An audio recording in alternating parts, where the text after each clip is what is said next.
Christmas day کی مبارکباد دینا یا کرسمس کی محفل کے اندر مسلمان کا شرکت کرنا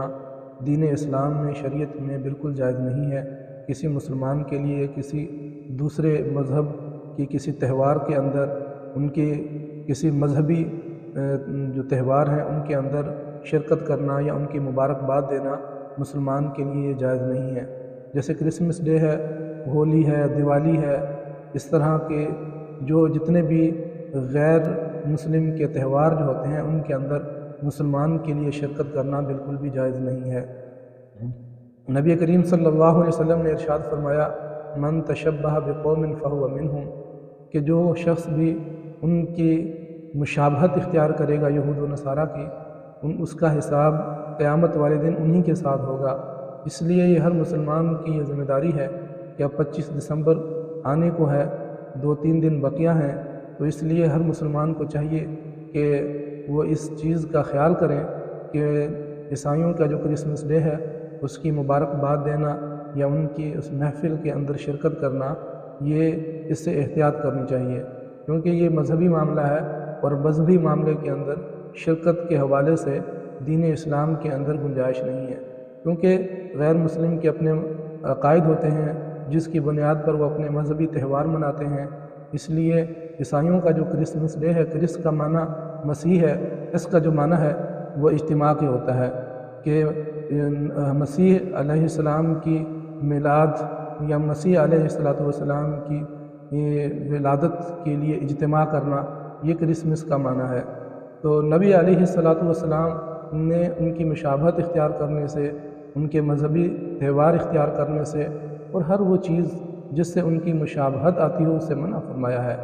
آپ دیکھیں گے بہت ساری چیزوں میں نبی علیہ السلام نے یہود و نصارہ کی مشابہت اختیار سے بچنے کی نبی علیہ السلام نے تاکید فرمائی ہے۔ مونچھوں کا معاملہ ہے، نبی علیہ السلام نے مونچھیں کتروانے اور داڑھی بڑھانے کے لیے کہا، کیونکہ یہود مونچھیں بڑھاتے تھے اور داڑھی کٹواتے تھے۔ اور اسی طریقے سے نبی علیہ السلام نے ارشاد فرمایا کہ تم روزہ جب رکھو تو سحری کیا کرو، کیونکہ یہود و نصارہ جو ہیں وہ سحری نہیں کیا کرتے۔ اسی طریقے سے اور بہت ساری چیزیں ہیں کہ جن کے اندر ہمیں ان کے مذہبی تہوار ہو گئے، اسی طریقے سے ان کے جو عقیدے ہیں ان سے بچانے کے لیے ہر مسلمان کو نبی علیہ السلام نے اس سے منع فرمایا ہے کہ ان کی مشابہت اختیار نہیں کرنی چاہیے۔ نبی علیہ السلام کے پاس ایک شخص آیا، اس نے کہا کہ یا رسول اللہ صلی اللہ علیہ وسلم، میں نے یہ منت مانی ہے کہ جوانہ مقام پر ایک بدنہ، ایک گائے اور ایک اونٹ جو ہے وہ میں نے منت مانی ہے کہ وہ میں ذبح کروں گا۔ نبی علیہ السلام نے فرمایا کہ اس مقام پر پہلے کوئی بت وغیرہ رکھے ہوئے تھے یا بتوں کی عبادت کی جاتی تھی وہاں پر، تو اس شخص نے کہا کہ نہیں۔ پھر نبی علیہ السلام نے ارشاد فرمایا کہ اس جگہ پر کوئی مذہبی تہوار ہوتا تھا پہلے زمانہ جاہلیت میں، تو اس شخص نے کہا کہ نہیں۔ پھر نبی علیہ السلام نے فرمایا کہ اگر ایسا نہیں ہے تو پھر تم اس مقام پر بدنہ یعنی اونٹ کی جو ہے آپ نے جو منت مانی ہے ذبح کرنے کی، وہ آپ کر سکتے ہیں۔ یہ اسی وجہ سے تھا کہ تاکہ کوئی یہ نہ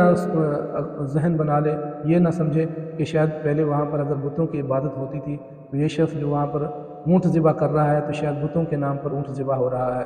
یا ان کا جو وہاں پر تہوار اگر زمانہ جاہلیت میں منایا جاتا تھا تو اگر یہ شخص وہاں پر اونٹ ذبح کرے گا تو کوئی یہ نہ سمجھ لے کہ شاید یہ ان کے جو ہے مذہبی تہوار کی شمولیت یا شرکت کی وجہ سے